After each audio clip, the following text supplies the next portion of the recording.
Ladies and gentlemen, today we have the privilege of hosting Dr. Ratan Sharda, a distinguished author, thinker and columnist with a PhD focusing on the Rashtriya Swayamsevak Sangh RSS. Dr. Sharda has penned 9 insightful books including RSS 360 Degrees, Sangh and Swaraj and a biography of Guru Nanak Dev. As the founder secretary of Vishwa Kendra, which is the Center for International Studies in Mumbai, he has significantly contributed to international academic discourse. Known for his engaging commentary, Dr. Sharda frequently speaks on Indian culture, history, and social movements, making him a respected voice in understanding India's evolving socio-political landscape. Welcome, Dr. Sharda, to ITV Gold. Namaskar. Thanks for inviting me for your chat. Of course, our pleasure. And we definitely want to know everything you can, especially from the Indian diaspora in US. We would want to understand RSS. That would be our focal point today, I would say. But I can't tell everything because it took me 7 books to let people understand RSS. Yes. For my knowledge, I would definitely we can have some chat, yes. some initial information surely. Yes. Thank you so much. So your extensive research on the RSS culminated in a PhD thesis and several books. Could you share key insights from your study, particularly regarding the organization's evolution and its role in contemporary India? But I would also like to know why a thesis on RSS? Why not something else? You could have got this PhD in any other thing, but why particularly RSS? That's an interesting question, why RSS?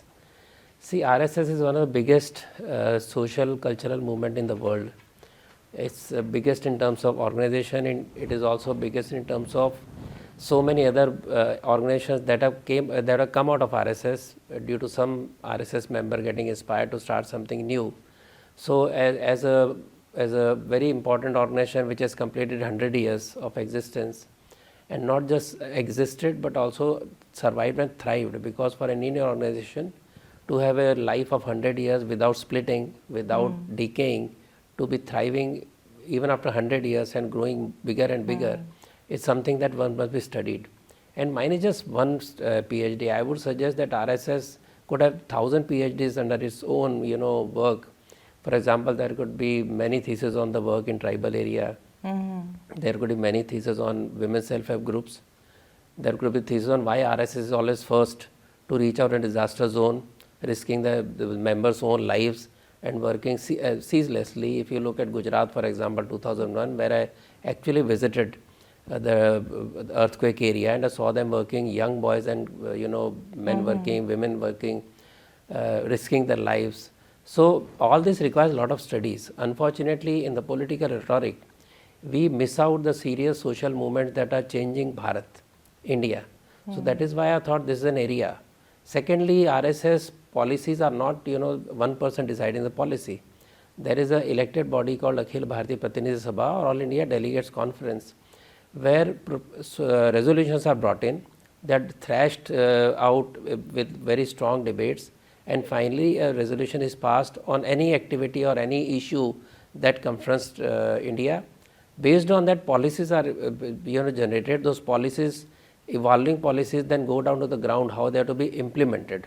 So any resolution is not just feel-good resolutions. That resolution has to reach out to the common member of RSS, who will then be given a policy decision how to implement on ground. So this entire chain of events which results in impact on the ground is a mechanism not known to many people. So I chose this particular area. And also one thing very important that you learn from that is that RSS always takes decision on consensus. For a society, always finding differences to create new organizations, finding differences to debate on issues which are fruitless, we have a mechanism where consensus is built. That is the reason that in a society which likes to argue a lot, for them to bring them to a table where you can create a consensus so everybody owns up that particular thought is the key behind the success of RSS, which has continuously thrived. So RSS is not exactly a political party, but it holds an ideology. Yeah. Then how do you talk about the consensus? Like consensus means like you have to involve broader society, broader organizations, and even the political organizations. Then how can you impose, what you think? It on is not people? imposition. I'll explain you why. When a consensus is built, suppose there is no consensus. Let us say on policy of reservations, there is no consensus. So the resolution may be postponed, may be dropped for the time being, then again discussed. This consensus building happens right from the lowest local shakha level to the highest level. So it's an art, it's a skill which is built over time, that how to bring people to a common thought. So it is not that imposing anybody's idea. It is everybody has to accept after iterations, after demanding some changes, and when all this happens, it is always give and take. Consensus is never built on dictated terms. So that is a skill which is used by many organizations. In fact, you go to any large corporates, you'll find that decisions are always, those successful people come to a decision after taking everybody along. So taking everybody along is the key. They are for the organization themselves. Why should it concern anybody outside RSS? Okay, let us say it's a large organization. Now today I want to work for, creating some kind of strategy around, let us say, Article 370, which happened in Jammu Kashmir, or Article 35, which was a highly discriminatory law. So how do you come to a particular thought? So then we take the input from, let us say, Jammu, from Kashmir, from social scientists, from researchers, and build a document which will explain what the scenario is on the ground. Then based on that, we reach out to people and explain to them why 370 is inimical to the integrity of India. This process took 70 years, imagine, from 1953 to till it was nullified. This is how you build consensus, first among yourself, then among the society, when nearly everybody agrees that this is the right decision. That's why after this nullification happened, you found peace in Jammu Kashmir, you didn't find people on the street. Similarly, when we talk about, let us say, work in Northeast, how do you go about it? So I talked about reservations. So when reservation was being discussed, in that hot topic, the chief of RS at that time, Balasaheb Devras, he came to the meeting, he was not well, and he said, when you are discussing this, just remember one thing. Suppose you are born in that small cottage or hut where a particular unfortunately scheduled caste, scheduled tribe person was living. So how does he come out of it? Immediately the tone of the debate changed and a consensus arrived about supporting caste, reservations. So this is how it is built. By appealing to reason, appealing to emotions, appealing to your intelligence. That's wonderful. Then it happens. And as I said, if it doesn't happen, I am not imposing anything. I am for the time being dropping it, again bringing it up. So that's why it takes so many years. For example, I gave example of 370. In Punjab also, when the Khalistani movement was on, it took some time to come to a decision how to go about telling people that Sikhs and Hindus are not separate. In fact, every family would have some Sikh in the family, some son would have become a Sikh. So they are all totally from the same society, from the same background or same cultural and religious ethos. There's a separate religion now. So this had to be explained, and slowly that idea was to be brought on to how to reach out to people and avoid the division between Hindu Sikhs to create friction in the society. And you mentioned Northeast, you just slightly touched on that. So, and you said RSS are like the real ground workers who will go anywhere. So why is what is happening in Northeast happening? See, what is happening in Northeast is nothing compared to what used to happen for years together. And those 70 years of hard work on the ground by RSS volunteers, including starting schools, starting social service projects, and awakening the local religious and tribal pride of those tribal people. It is called indigenous movement, indigenous faith movement, where they were reduced to kind of marginalized figures while some religion was trying to dominate the society. And slowly these ideas picked up and people felt connected to Bharat, to India. And then in 2014, Modi ji comes and gives so much attention to Northeast, though it started during Atal Bihari Vajpayee's time, that people feel connected now. For that feeling to survive till Modi ji came on scene is work of RSS. So everywhere you will find on the ground, and whichever topic I touched, maximum resolutions were passed in by RSS on those topics. So that is how important for it is, national integrity and national solidarity. But there's so much of destruction and bloodshed happening in Northeast right now. Yeah. And why is BJP or RSS, which is like the parent branch of BJP, able to stop that? It does get a lot of that's why I said bad press, in the so world see, for if you look at, that's why I said, if you look at the earlier history, when entire region was burning, entire region was, there is a book which says Northeast in Flames, that was written by erstwhile BJP Vice President and Vinay Sahasrabudhe years back. From that situation that today is localized to an area where there are so many complex issues. There are illegal immigration, there is poppy cultivation, there is tribal strife. So it is not that it is one religion against other. There is tribal, friction which was always there. It was controlled due to some circumstance. It has exploded. For that to subside, you have to first bring those two groups together. It also requires stopping the infiltration of arms. It also requires stopping the smuggling of the terrorists across the border. There are open borders despite of so many issues. And there why are is that not areas happening? where it is happening. But as you see, you are in an area where there is total jungle. In fact, these groups have their sanctuaries in Myanmar. And it is very difficult to seal those borders. There are too many issues involved. It takes time. So it will take some time, but it's not that you can't do it. You have to do it, and you will do it over a period of time, taking people along. You cannot send army and bomb the people. For example, in Mizoram in good old days, the Air Force was used to curtail terrorism. But you can build BJP the wall. doesn't. You can build the proper fencing and a border. It is happening. And some of the areas very difficult, in fact. Please visit if you can. You will find it's nearly impossible to do this. And as I said, there are smugglers, there are arms dealers, there are drug dealers which have been there. Now they have been they are being controlled. And for the first time when they were threatened, they used tribal strife to raise the temperature and get into this very difficult situation. So many situations require a lot of patience. They require a lot of discussions. As I said, somebody got to go and start firing people, killing people. That's not how you solve the problems. That is the entire crux of the matter. Among your 9 books, you've authored a biography of Guru Nanak Dev. Yeah. What inspired you to delve into his life, and how do you perceive his teachings influencing modern society? See, Guru Nanak Dev, I am a Punjabi. In my own family, my bhabhi or my sister-in-law is a Sikh. I have many cousins who are Sikh, who are married to Sikh families. As I said, there is no difference between the two as far as we know socially, though a lot of philosophy have been thrown around by the Khalistanis.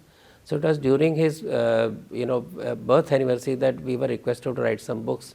So since I am born into this religion, I am part of Sikhi also, though I don't know much. Honestly, I didn't know much. I would go to Gurdwara like I used to go to temple.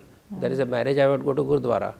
So I thought, since this is a challenge to me, let me study and let me understand Guru Nanak Dev Ji better than what I know. So I had to study. So I studied, I researched, and I wrote the book. So as I wrote the book, there is a chapter when I explained to everybody or the reader how basically Guru Nanak Dev Ji's philosophy is more close to Vedantic thoughts, more close to Gita, more close to Vedic thoughts than it is close to any other religion. And his idea was to reform the society, simplify the following of any religion. So instead of very complex things, he dropped all the rituals. He was against rituals. He gave simple philosophy in life that kirat karo, vand chako. So when you say kirat karo, naam japo, that means you can still be in family life, take the name of God, surrender to God and do your work, which is karma yoga, and then share with everybody around. So that is the beautiful teaching which he did with very simple logic, very simple hymns. So I needed to tell people that we are ultimately what Guru Nanak Dev's teachings were. And that was also very interesting for me to learn in a better way and also share with the people. So you also mentioned that Guru Nanak Ji followed Bhagavad Gita or Vedanta. I didn't say follow, I said he was inspired by these thoughts. Yes. Okay, so that would... And of course he read all of them. Honestly, he read every book. He read Quran also, he read Bible also. He went all the way to Makkah to debate with the Maulvis. He debated with Sufis here also. So he would convince the people by debating. He didn't use any arms. He didn't use force. He convinced the people with his beautiful debating skills and beautiful knowledge when he quoted Quran or any other religious text, and also quoted so many sant and sannyasis, sadhus of Hindu dharma and Vedic knowledge. So that is the beauty of his teaching. He simplified the religion. So I That's see the two beauty. extremes here. Yeah. Jahan pe Guru Nanak And Dev now many Ji- people say Yeah. that, I'm sorry to disturb. Many people say that Guru Granth Sahib is simplified Vedas. Same teaching which any layperson can understand in his own language. All Bhakti Marg saints who simplified religion for common people. Guru Nanak Dev did the same, and then history evolved, as you know. Then there was they had to fight back, they had to create forces, and finally Khalsa Panth was born when the 10th Guru Gobind Singh realized that we need to actually arm ourselves to fight and these invaders and save the religion. So did you write about Guru Nanak Dev Ji first or the RSS? I wrote Guru Nanak Dev much later. It is one of the later books. Okay. Because my urge to write on RSS was because RSS was never covered by the press. It was never covered by the media. It was always negative.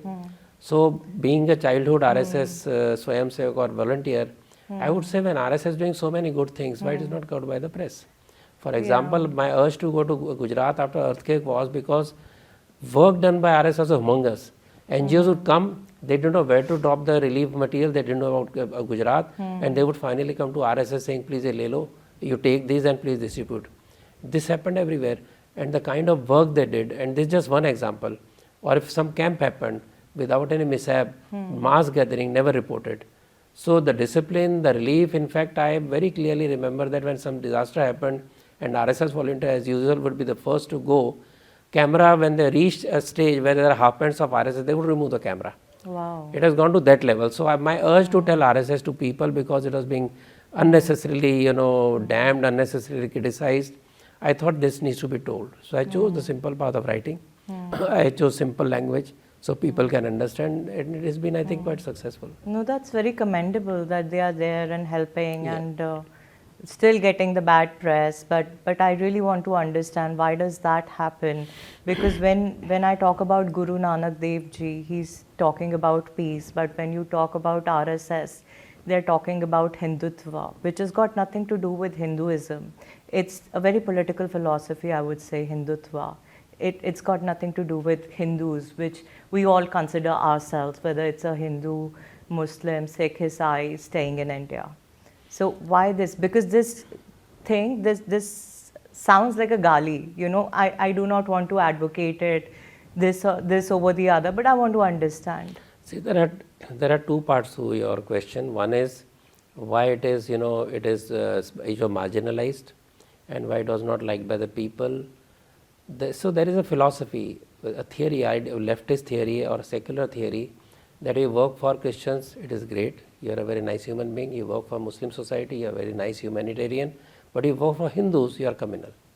Now this theory you have to decode why working for Hindu becomes communal. But everybody is a Hindu. Just from a moment, Hindustan is Hindus. Just a moment. Yeah, you rightly defined Hindutva for me. No, I said. So let us go back. Let us go back to what I was Hindutva. saying.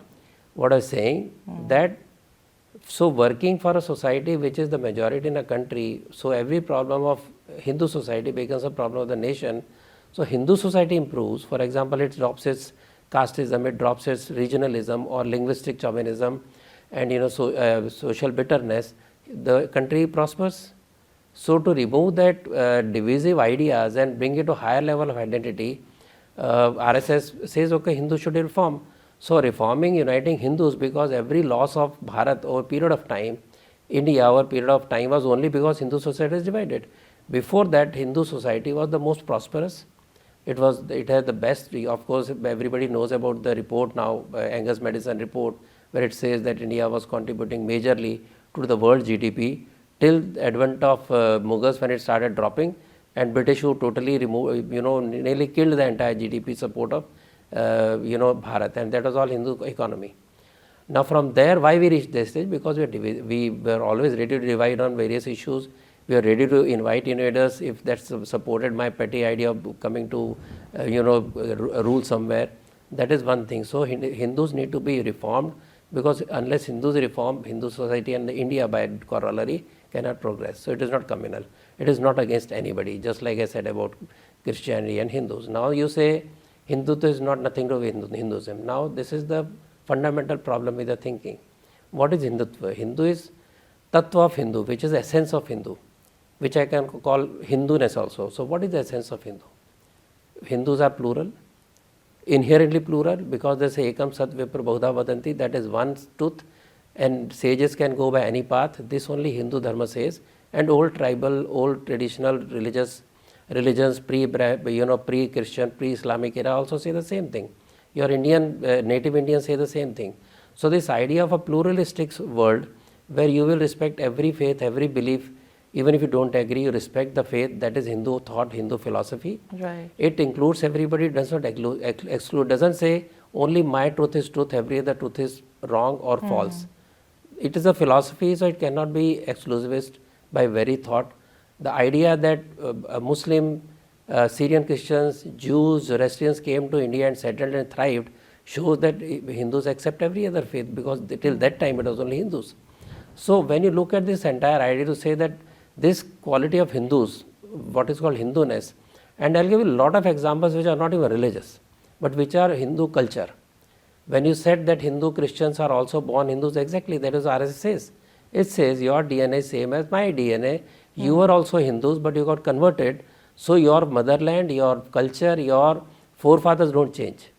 Your faith, your worship can be different, and this has been said by RSS right from 1971 onwards. It has never been changed by any Hindu chief, RSS chief.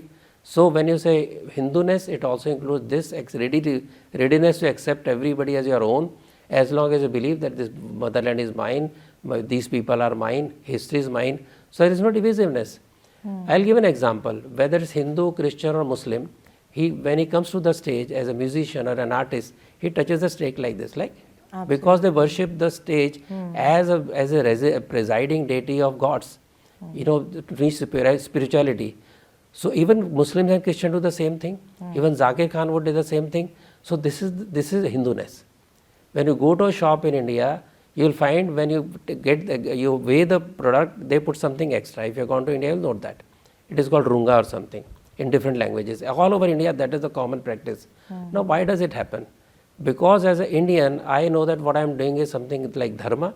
So whether Hindu, Christian or Muslim shopkeeper, he will put something extra so the customer is not cheated.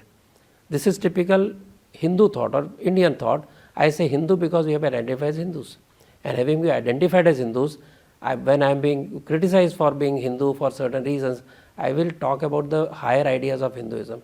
Who talks about nature as mother? Only ancient religions, ancient cultures. We don't worship nature because we are superstitious. We worship nature because the very idea that we are part of the nature, we are integral whole. Without nature, we are not there. So this is very different from Western idea that first you exploit the nature because God has given you all this gift of nature and only use for yourself. When you come to a disaster, when you have climate change and everything on your head, you want to save nature because you can enjoy for some more time. So this inherent quality of being with the nature and being part of the nature, it is how you nurture the nature. Now this idea, this thought has to go to the world.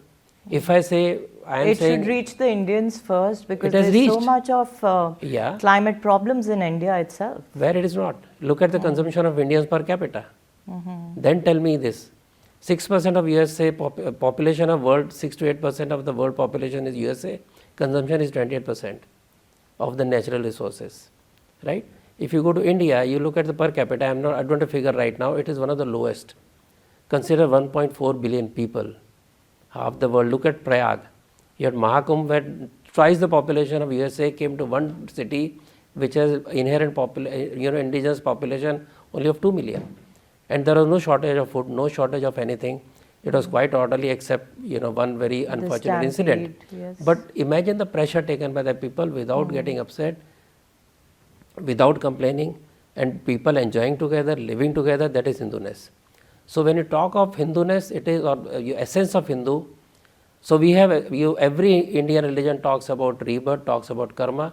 And if you look at the entire Jyotirlingas of India, 12 Jyotirlinga across Bharat, So everybody travels to that place.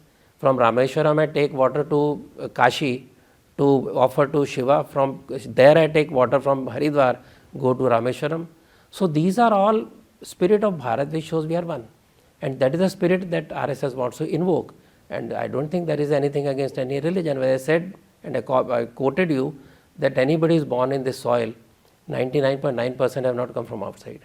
And they are all ours. Now this message has to go to Indians, to every Indian. And we are saying it again and again, being abused for that also. So Dr. Sharda, we are immensely grateful for your time and the invaluable insights you've shared today. Thank you so much for talking to ITV. Thanks for inviting me again. And thanks for your very pointed questions. I welcome them.